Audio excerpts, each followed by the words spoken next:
So Virginia told you about Kelly's presentation. So Hudson has one of the greatest rural cemeteries in New York. So go to see that because it's really interesting. And if you like cemeteries, I do, but not everybody does. But Albany also has a tremendous rural cemetery, and so does Rochester. And Rochester's rural cemetery has 100 famous people that you will all know, and you'll find their graves. And it's an unbelievable place. So just to advertise that.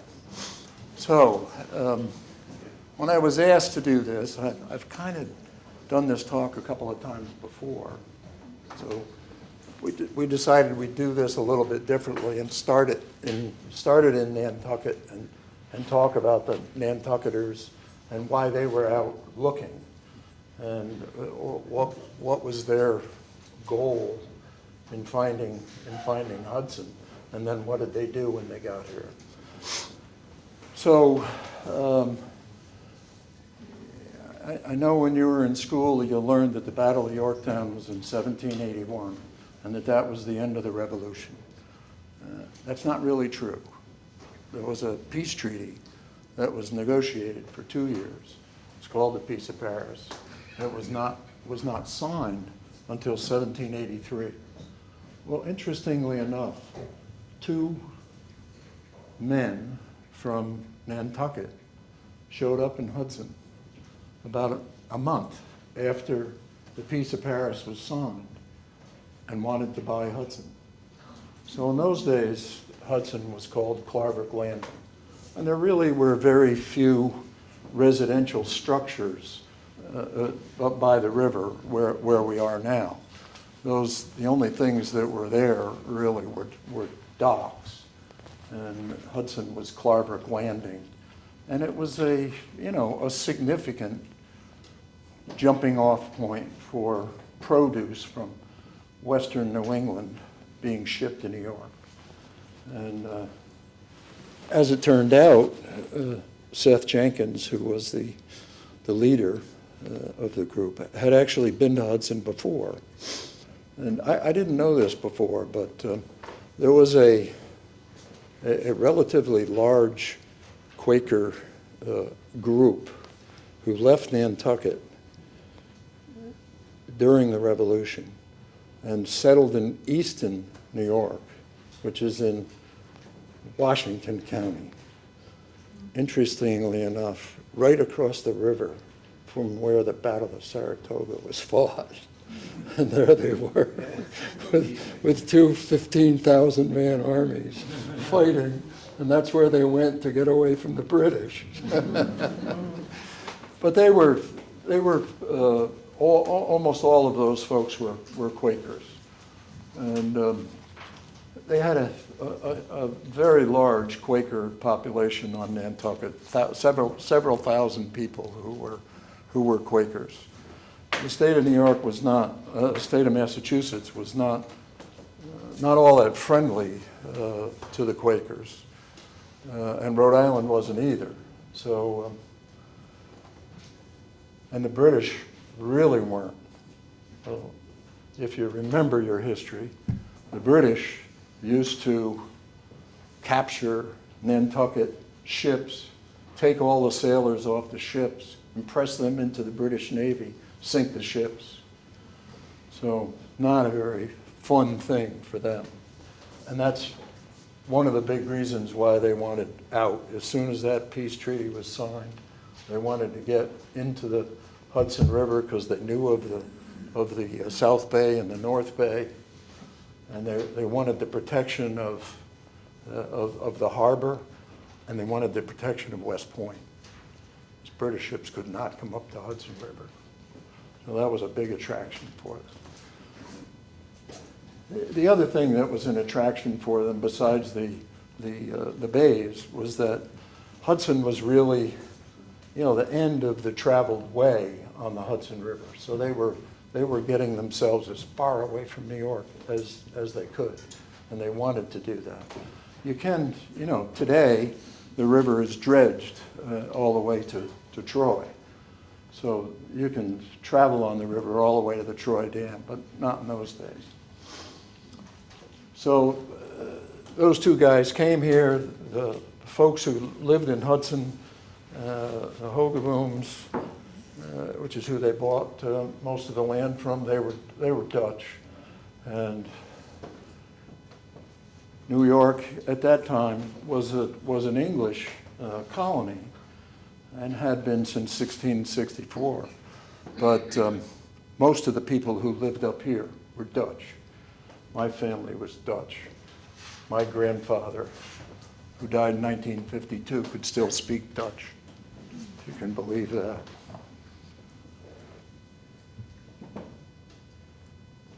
The Dutch all were farmers, and they lived outside of Hudson. They didn't live in urban settings.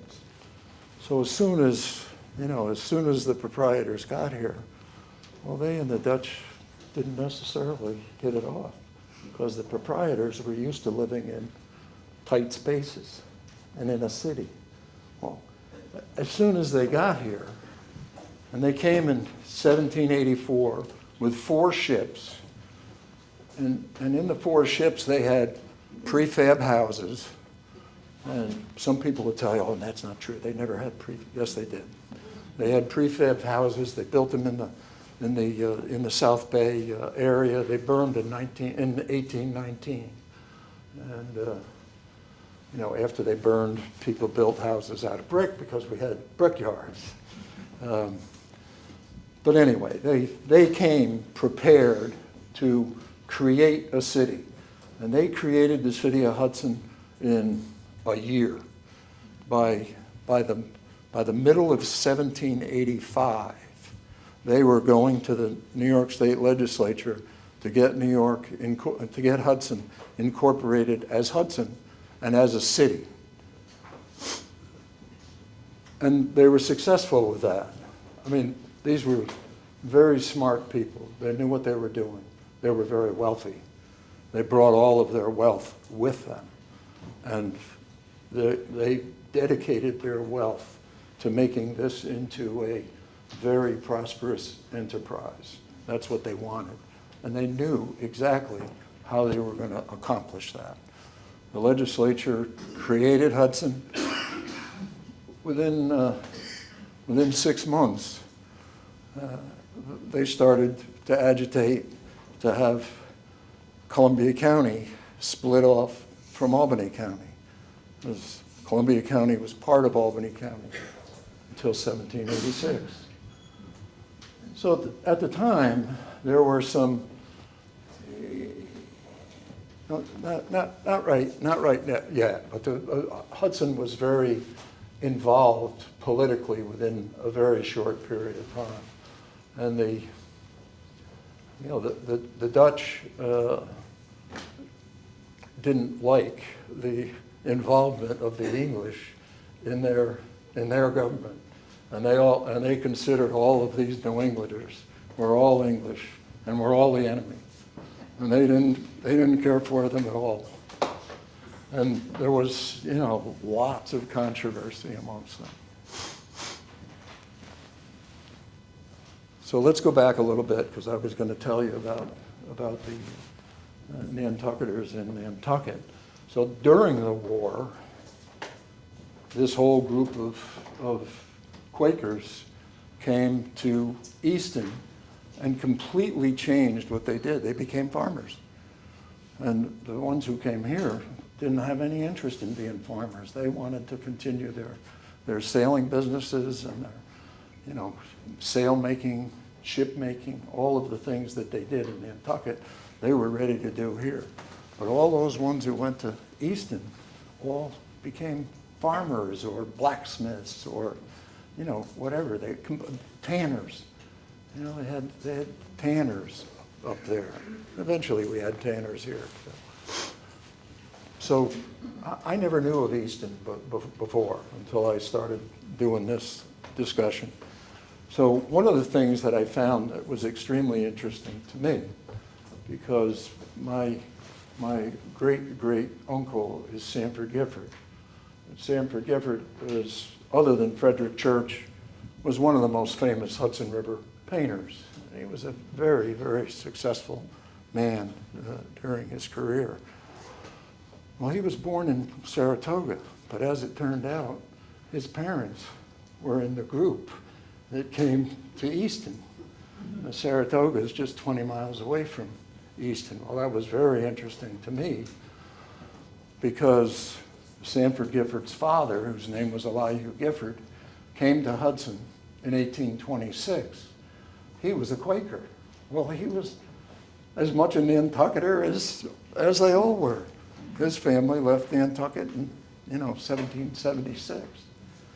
So that was very interesting to me to find that out. And Elihu Gifford was a tanner. When he got here, he became an iron foundry owner. And so the future of Hudson after 1826 for quite a while was iron foundries, not whaling, not shipping. Okay? So let's go back to the beginning, because Hudson was, as soon as they got here, Hudson was a completely successful shipping center. There were more ships in Hudson than there were in any other port in New York other than New York City. They had, by 1787, they had 35 ships. And they had built several of them and brought others from Nantucket. Most of the ships that they brought were Hudson River sloops. So in that painting over there, that thing on the right-hand side, that's a sloop, a Hudson River sloop. So they're just small boats, and they were used for commercially to, go back and forth to other cities along the Hudson River and sell produce that they had received from farmers in western Massachusetts or Connecticut who all came here.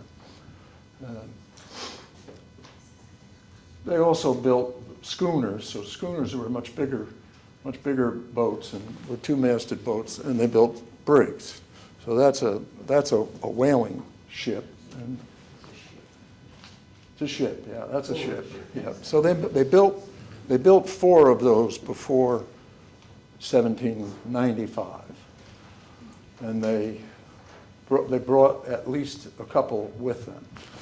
So they went out and started whaling, before 1790, and they were whalers, so they knew where they were going and what they were doing. They had already done it, but a lot of them were in other types of shipping businesses. So the Jenkins, who were the wealthiest of the group and the most active in managing the proprietors, Seth Jenkins was a shipbuilder. So he had as soon as he got here, he established a shipyard. He brought all of his stuff with him, so he was all ready to start business. His intention was to build a ship every year, and he did for at least 15 years, till 1800, 1801. His brother, Thomas Jenkins, was 42 years old when he came here. He was the most successful of all of them. He was an exceptional businessman, very, very wealthy, and you folks heard some of this today. But the interesting thing about Thomas Jenkins was that he was in the rope business, and you're in the rope business. So if you think about ships, well, they need a lot of ropes, and so Thomas Jenkins created Rope Alley. And you all know Rope Alley, okay? Well, what's Rope Alley here for? Well, they used to raise hemp in Columbia County in western Massachusetts, and they would turn that hemp into rope. And Rope Alley was used to stretch the hemp and make it into rope. So they never did the rope indoors. It was all done outdoors. And there they did it. Like, go ride up Robel Hills.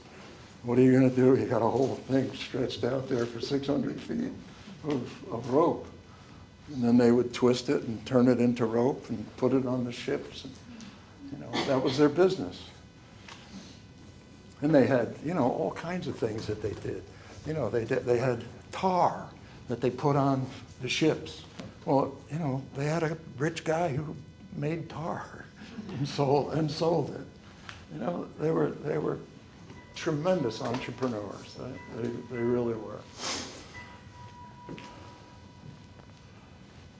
So there were a lot of Quakers in Hudson, and the Quakers there was no indigenous population. So we didn't have any Indian tribes here. We didn't have any population who actually lived really in Hudson. Maybe 10 or 15 people. That was all. They were Dutch. But soon after the proprietors came here, there were jobs. And, this was, at that early point, this was the fastest growing city in New York State. And so people came from, afar, even Ohio, and came here and worked. And Hudson quickly was a completely different place. It was very urban, very closely connected. All of our lots are 25 by 120. Well, to the Dutch, that was like the end of the world. You couldn't. They lived on 200-acre farms. They couldn't imagine having to live like all these people did. And that caused a lot of dissension amongst the newcomers, the New Englanders, the Englishmen, and the Dutch. And so there were several very important, now famous people who regularly were here and were involved in the politics. So Robert Livingston was one of the writers of the Declaration of Independence. Alexander Hamilton, they made a play about him. And the other was Martin Van Buren, who was the 7th president of the United States. Eighth president, you're right. He didn't get the nomination to be the 7th president. But he was the Secretary of State under Jackson. Okay. So Martin Van Buren's office actually was on 4th Street. So if you look on that map that's being passed around, there's a brick building right on 4th Street where Martin Van Buren had his law office for about 10 years. It was right next to the courthouse. So those three guys competed regularly, politically, and kind of ran things around here in a way that they liked until maybe Hamilton was here with Aaron Burr, and there was a famous case between the two of them involving the Bee, which was a newspaper that was printed in Hudson in the early 1900s. And there was another newspaper that was printed here by a man named Stoddard, who was a very successful publisher, very interesting person to read about. He was a very successful publisher for a long time. And the politics here kind of screwed up all the politics in Albany, because all of a sudden they had this kind of counterpoint between New York and Albany that they had to deal with. And by 1800, we had about 3,500 people in Hudson. And I think that year 700 voted. Well, in those days, 700 voting was a lot. Because if you think about it, only white male landowners could vote. So the slaves who lived here couldn't vote. The women who lived here couldn't vote. And the renters who lived here couldn't vote. So 700 votes was quite a bit in 1800. And it really, Governor Clinton hated coming to Hudson because he never knew what to expect when he got here with all this crazy stuff that goes on. Anyway. So there were about, I'll go back and talk about Margaret Schramm. So Margaret Schramm was an historian who lived in Hudson and wrote a book about 1985. And her goal in writing this book was to clarify the importance of whaling in Hudson as a business. And her position always was that whaling was never the business in Hudson that everybody liked to think that it was. It was a business, but it helped the other sailing businesses that were here and that the folks from Nantucket really came to do. They knew there was a thriving shipping business in Hudson. And there were, in some of these books that I read, there were hundreds, they allege that hundreds of carts of produce and goods would come through Hudson and be put on board ship and sent to New York on a regular basis during the summer. Well, if you think about that a little bit,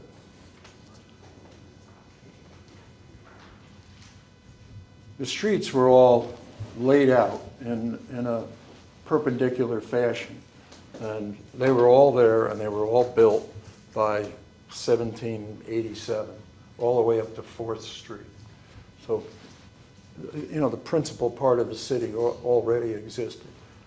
But if you're going to bring in hundreds of carts with hundreds of horses, think about the stench from hundreds of horses passing down the streets in the middle of the day, in the middle of the summer.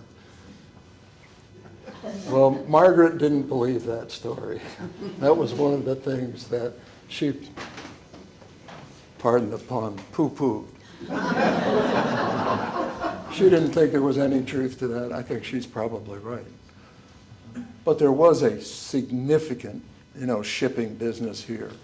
And all of these, Nantucketers profited from it. So it pretty much, she discovered in her investigations that there were, a number of ships that had departed to various places throughout the world, really, for a period of about 17, 18 years, from 1885 to, 1785, maybe 1802, 1803. She identified them and where they went, and what they were looking for. So the British were not too fond of the Americans hunting their whales. And so they made it very difficult for American whalers to be successful. And of course, the Nantucketers had already experienced that once during the Revolution. So they figured out that going hunting for seals and elephant seals might be just as lucrative and a lot easier, and the British didn't care about seals. So I brought this print because this is a depiction in 1820. It's an English print of an English whaler in the South Seas, in the Falkland Islands, which is where the British did a lot of whaling. There were a lot of seals in the Falkland Islands as well, and a lot of the whaling ships from Hudson went to the Falkland Islands to whale. One of the things that happened there, or on the way there, one of the ships from Hudson in 1795 got captured by the French. So you wouldn't think that the French were our enemies, since they helped us win the Revolutionary War. Well, they were really mad at the Americans, because when they started, after the Revolution in France, when they had a war with England, we stayed neutral. We didn't join the French in that war. Well, they didn't like that. So they started capturing our ships and impressing our seamen just like the British did. And that's what happened.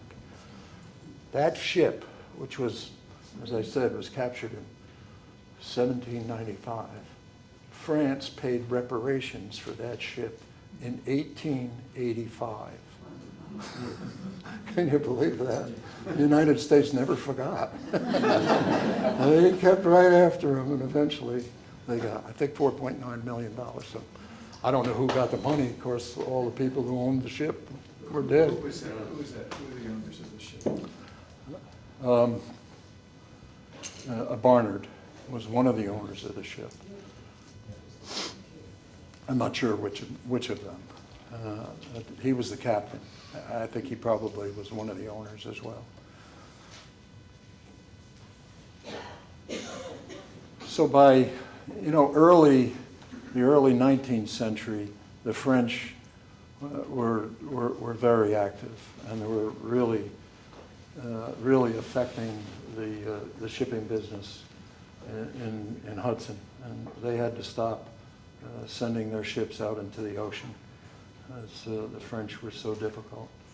And then the French and the British were fighting so hard, and we were neutral. Well, the British got mad at us too, and so they started capturing our ships too. So for the next 3 or 4 years, until maybe 1808 or so, Hudson was they were just shipping on the Hudson River.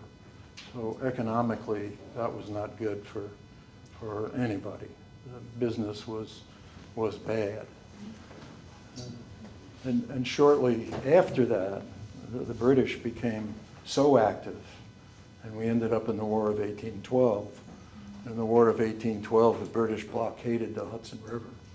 So the shipping business was no more, and didn't really start up again until the early 1820s.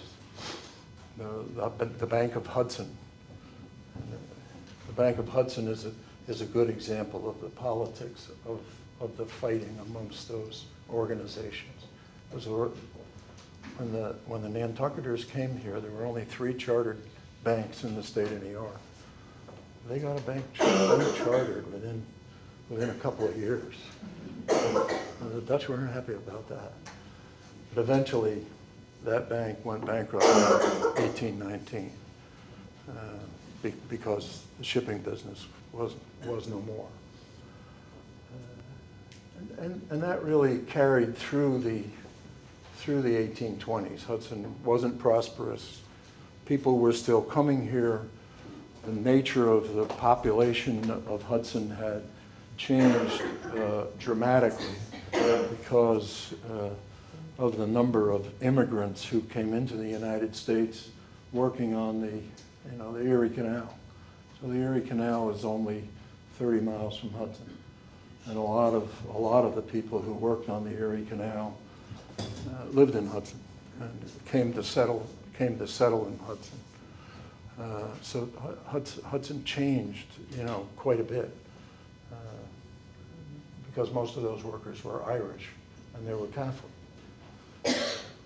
So now we had Quakers, and the other population in Hudson was, mostly, Methodist, Anglican, Presbyterian, and now all of a sudden they've got Roman Catholics, and that was very unpopular, and that was really difficult for all of them, because the Irish lived a completely different life from the way the people who were here, who were, the Quakers were not like the Irish.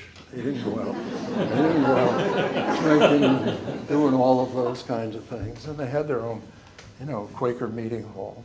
But they were very, staid, laid-back people. And they didn't go out carousing at night, that kind of thing. And they didn't like it.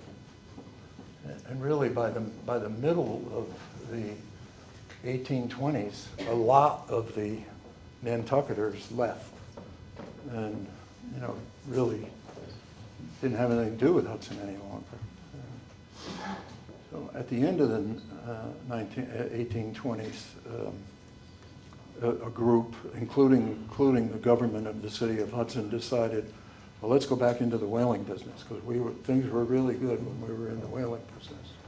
So they did that, and they acquired 4 ships, and they got all of their sailors up to speed, and they started in the whaling business again, and that lasted until about 1835.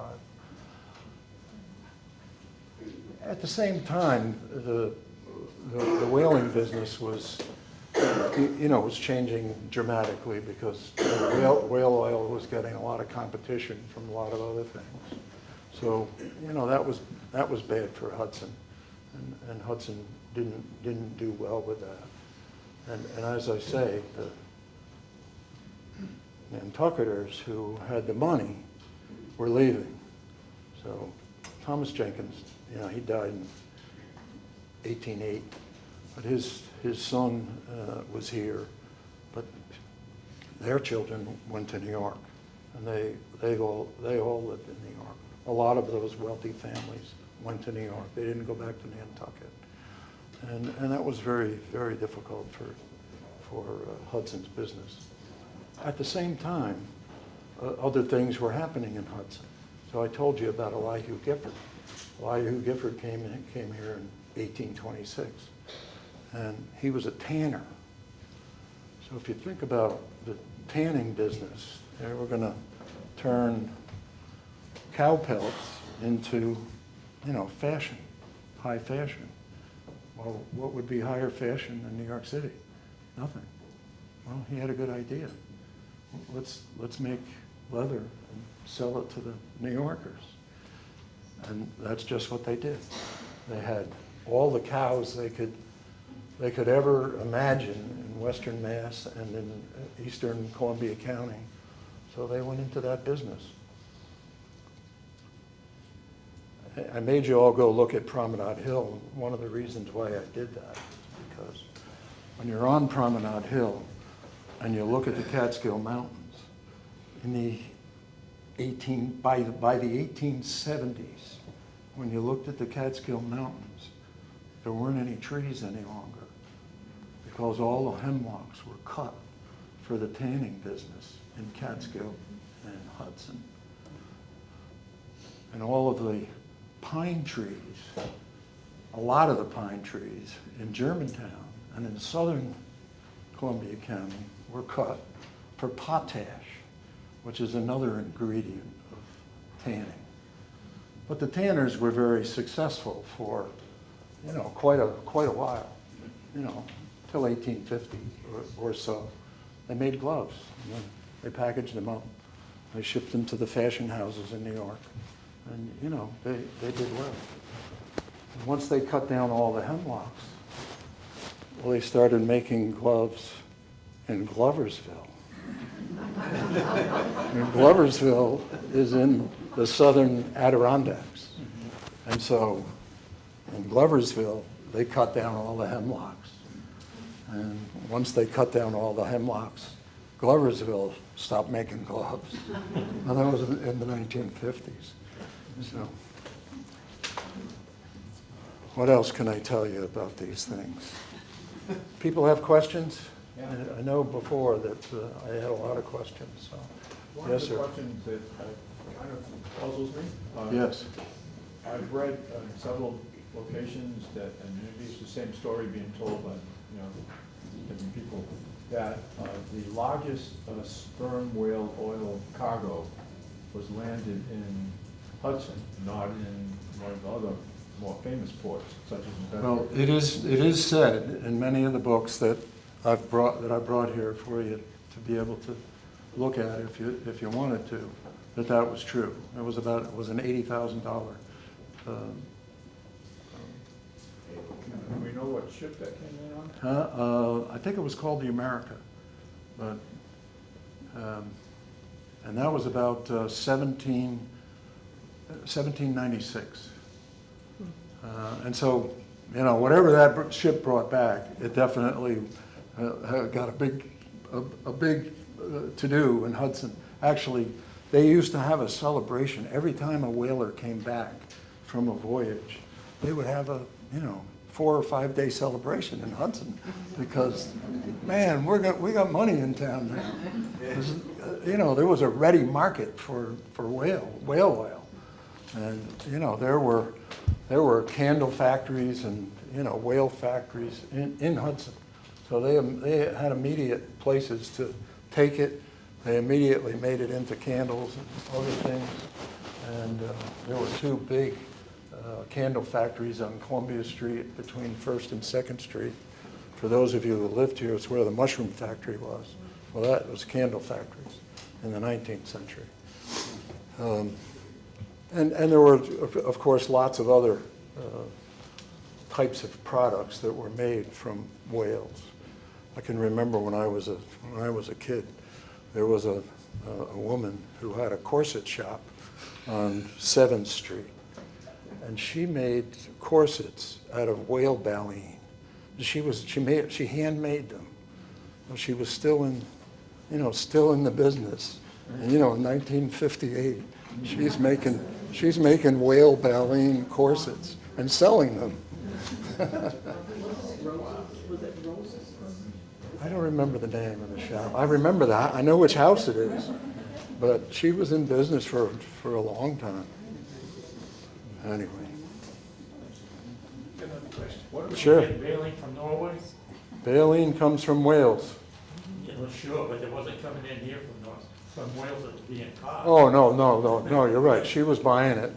She was buying it on the market. Scotland Yeah. and Norway, most likely. Right. She was buying the whales. They weren't doing whales here anymore. Back to Jenkins. Sure. Seth, Thomas, and Rope.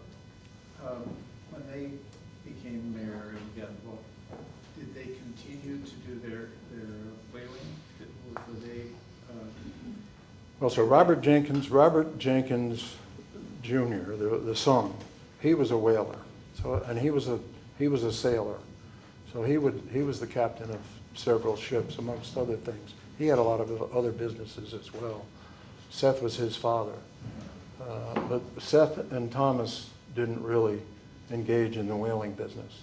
They may have owned whaling ships, but they didn't ship out.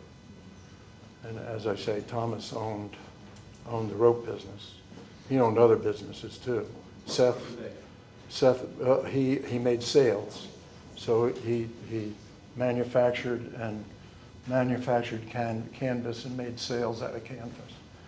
Seth made ships, and he did. His goal, as I think I said earlier, was to build a ship a year. A ship, not a sloop or something like that. A schooner or a brig, a big ship. And he would build a bigger ship and send it to England and sell it in England. So they were real entrepreneurs. What about the logs for some of the whale ships? Those, what happened to any of those? Do any of them still exist? What was that? The logs for the ships. It's really a good question, because lots of people here for 100 years looked for all the logs. So there are only a few of them. I think one of them is in the New Bedford Museum. And people talked about them when I was younger, but I never saw one. I never saw one like the ones that are in the New Bedford Museum. Our chapter has. Right, I know the DAR has one. That was it. I thought that was what you said. That was from Nantucket. That book is from the Ships with Brothers, and it was donated to the chapter. Yeah. I'm not sure, Virginia, do you recall? It sailed out of Blackwell in London, and I think it eventually came back to the Nantucket area. I don't know if it ever made it to Hudson. Yeah, but I don't think it was a Hudson, I don't think it was a Hudson book. What was the economic value for the seals? Well, the seals were, you know, they had oil just like the whales did. So they used the seal oil in streetlights, for one thing. Seal skins Right. were sold to China. Right, so seal skins were used, just like, you know, whale blubber was used and all of those things. The proprietors installed streetlights in Hudson in 1797. So they were their own market. You know, they were selling their whale oil to Hudson for their streetlights. And, you know, it wasn't, and that went on into the early 1840s, and then other types of things, you know, put whale oil out of business. In Hudson, on Water Street, there is a stone factory building where they manufactured coal gas. So they used coal and they turned it into a gas, and they used that for street lights. So it was not as smelly, and it was more productive, and really damaged the whale oil business completely. They, unfortunately, made a mess of their process. So by the time it came around to 2008, they had a $5 million cleanup. Because they put the coal gas, the byproduct, in the ground, and it leached into the Hudson River. Is there Yes, ma'am. evidence that the proprietors considered access to raw materials for shipbuilding in choosing Hudson? Yes, absolutely. They had no lumber left really on Nantucket or on Martha's Vineyard, and you know, I keep talking about Nantucket, but several of these people were from Martha's Vineyard. Actually, Seth Jenkins and Thomas Jenkins, when they came here, lived in Providence, but they were Nantucketers. They went to Providence because they were entrepreneurs and they had other business interests. So, did that answer your question? Yeah. Yes. So that was one of the principal attractions, other than the warfare. And the warfare is really the reason why they came up the Hudson River, because of West Point. I mean, there were other rivers that they could have gone. There were other places they could have gone to get the lumber, but they couldn't go anywhere else to find the guns at West Point. Yes, ma'am. Was there any relationship that you know of between Hudson and Cold Spring Harbor, which was known as a whaling? Right, not that I know of. I don't know though, so I have no idea. Sag Harbor was a successful whaling port on Long Island, and some of the shipping people here, you know, also did shipping in Sag Harbor, but that's about halfway out Long Island. I don't know about Cold Spring. That's on the South Shore. Huh? Yeah, so I don't know about Cold Spring. In the north, you know, on the Long Island Sound, I was kind of interested in that, because there was Connecticut.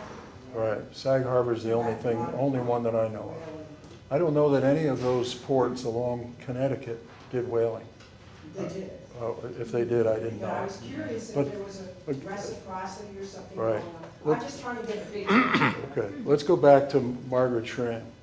So Margaret Schramm, when she did her book, she found that Hudson, that was supposed to be one of the largest whaling ports on the eastern United States, was really just slightly inside the top 20.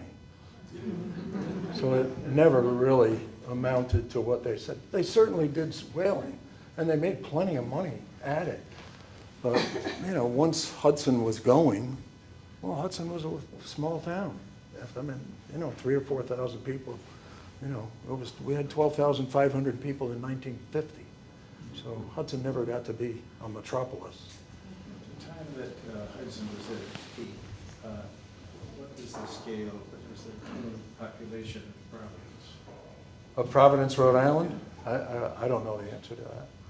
But many thousands, way more than ever were in Hudson, for sure. Yeah, Providence had a whole group of, very successful shipping people. They had tremendous, I don't know if you've ever seen it. Their harbor is, a tremendous harbor. And they were able to escape the British in their harbor. So that is a reason why Seth and Thomas were in Providence, because they could do more of their business there without worrying about the British. How did they then maintain relationships here such that they became mayors here? They went back and forth to Providence and to Nantucket. And, they maintained their political position in Hudson because everybody in Hudson owned their lives to Thomas Jenkins. So Thomas Jenkins was definitely the boss. Yes, ma'am. Was the toll road, which is now 23B and 23, was that promoted or begun by the Quakers?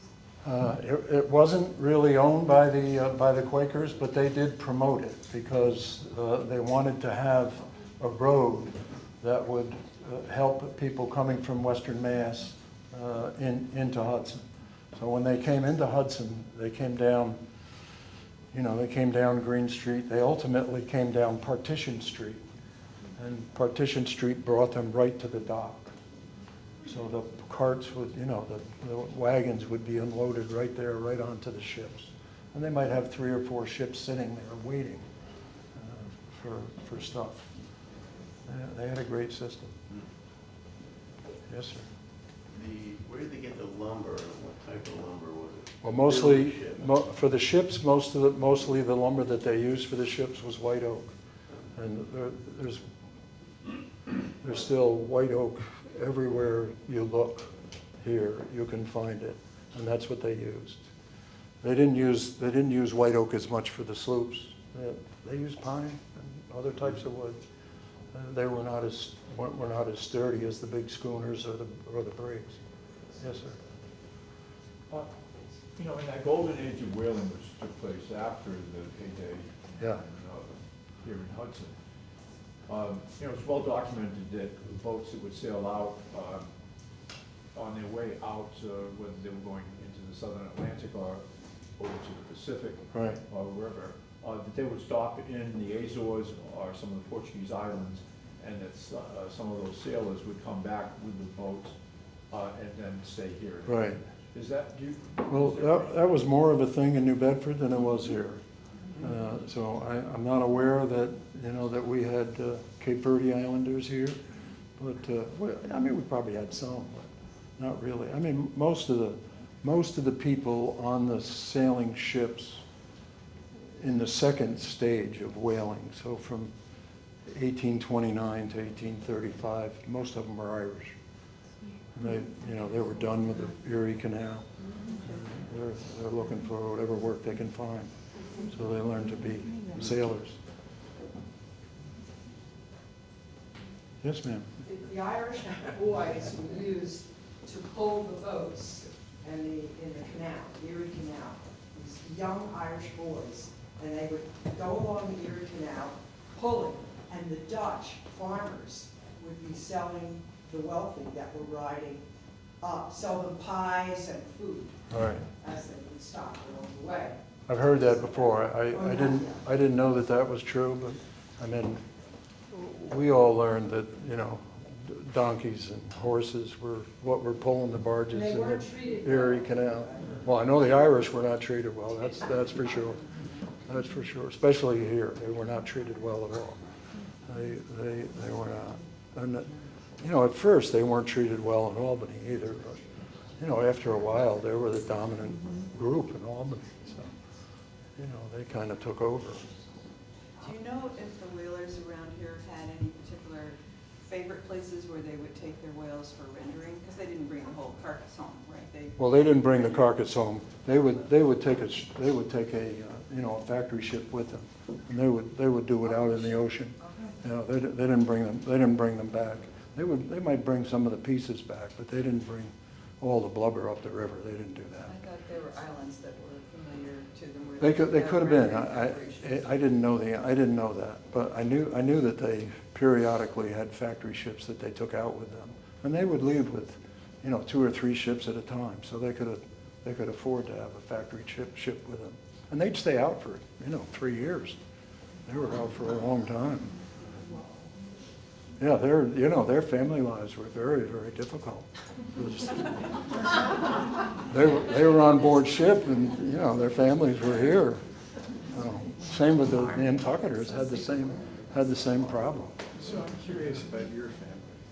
So my family was. What was the oral history that you received from the various generations of what would be the opposition group, the Dutch?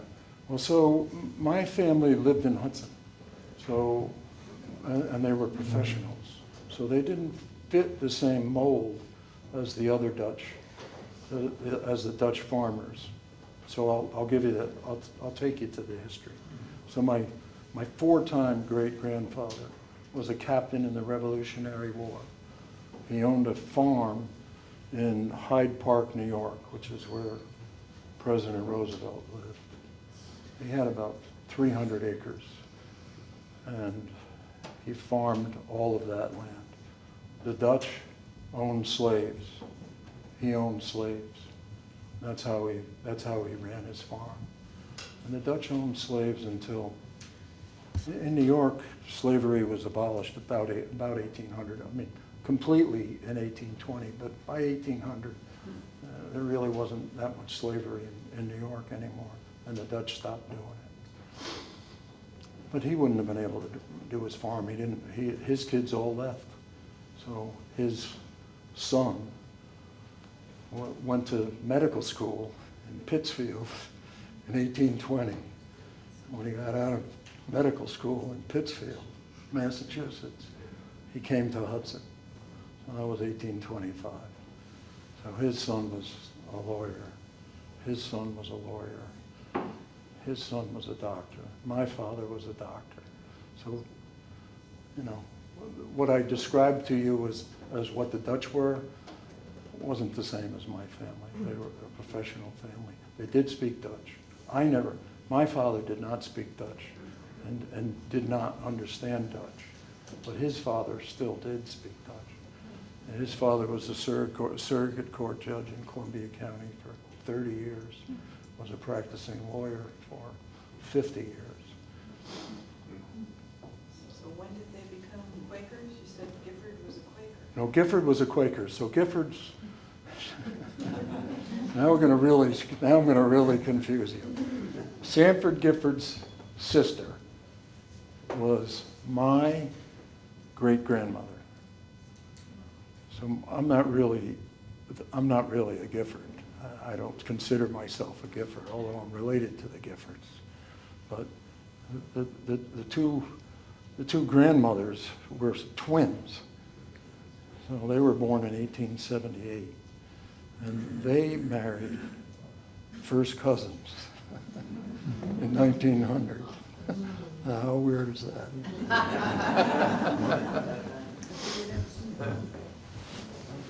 All right.